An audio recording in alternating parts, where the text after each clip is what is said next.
How's it going, everybody? Welcome back. Today I'm going to show you guys the best VPNs for PC gaming, specifically for speed, ping, safety, and good prices.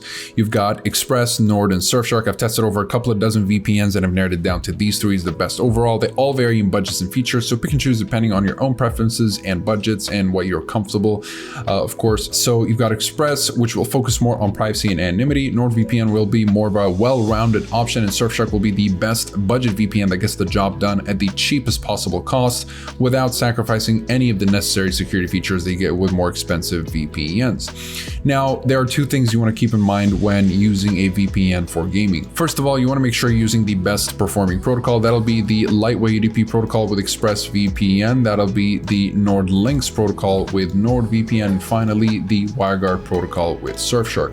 Once you've done that, all you need to do is connect to the VPN server that is closest to your game server, and you should be good to go. So let's say you're in Italy and the game server is in Ireland. What you want to do is connect to the VPN server that is in Ireland, or at least in a nearby country, in order to shorten the distance between the VPN server and the game server, potentially giving you even better ping than your base ping. That's the secret to getting better ping using a VPN.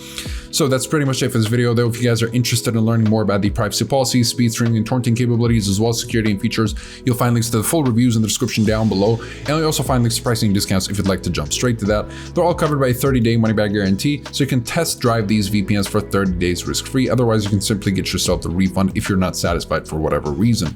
Besides that, comment below if you have any questions. I'll be happy to answer all of them. Like and subscribe if you'd like to support the channel and stay up to date with everything VPNs and cybersecurity. Thank you guys very much for watching, and I'll see you in the next one. Have a wonderful day.